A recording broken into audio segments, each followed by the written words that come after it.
Salutare, dragilor! Eu sunt Mihaela și voi sunteți pe canalul Ficatul de pui de obicei este evitat pentru că la gătire devine sec și amărui.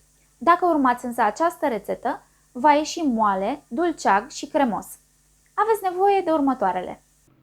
Ingrediente: 500 de grame de ficat de pui, puțin ulei, 150 de ml de supă de pui sau apă, 2 căței de usturoi, puțin unt gras, pătrunjel, sare și piper. Dacă aveți timp, pregătiți ficatul de pui dinainte astfel. Amestecați 500 de ml de apă cu 15 grame de sare. Puteți folosi și lapte în loc de apă, dar nu este esențial. Important este să nu omiteți sarea. În acest lichid puneți ficatul și lăsați-l așa la frigider 12 ore. Apa cu sare extrage o parte din sângele din ficat și va atenua gustul amar.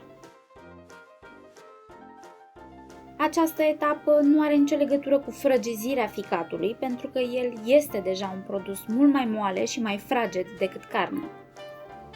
Înainte să trecem la pasul următor, trebuie să uscăm ficatul foarte bine cu prosoape de hârtie.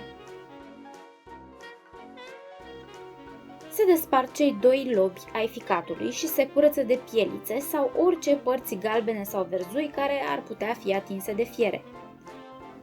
Puneți o tigaie la încins cu focul mediu spre mare. Adăugați 2 linguri de ulei. Când tigaia este bine încinsă, adăugați cu grijă ficăței. Spun cu grijă pentru că ficatul are umiditate mare și când atinge suprafața fierbinte sare uleiul. Nu stați direct în fața tigăii, ci în lateral și folosiți un clește sau o pensetă cu mâner lung ca să puteți păstra o oarecare distanță. Acoperiți cu capac sau cu o sită antistropi. Imediat ce ficăței se rumenesc, adică după maxim 2 minute, îi întoarcem.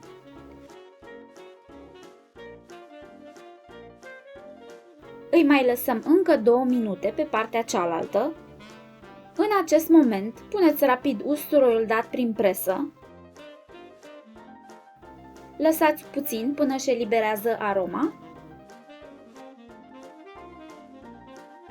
Apoi adăugați supa de pui. Puteți folosi și fondul brun de vită pe care vi l-am recomandat la rețeta de mici. Dacă nu aveți, utilizați apă. Lăsați descoperit pe focul cel mai mare ca să se evapore din lichid. La sfârșit mai puneți o linguriță de unt, sare cu moderație pentru că ficăciorii deja și-au luat suficientă sare din apa în care au stat și piper. Toată această gătire a durat în total 10 minute. Nu durează mai mult decât dacă cumva gătiți cu focul mic. Îl servim imediat presărat cu pătrunjel proaspăt tocat. Nu uitați, indiferent de rețetă, întotdeauna când preparați ficat, cel mai mare secret este să nu îl gătiți mai mult decât trebuie.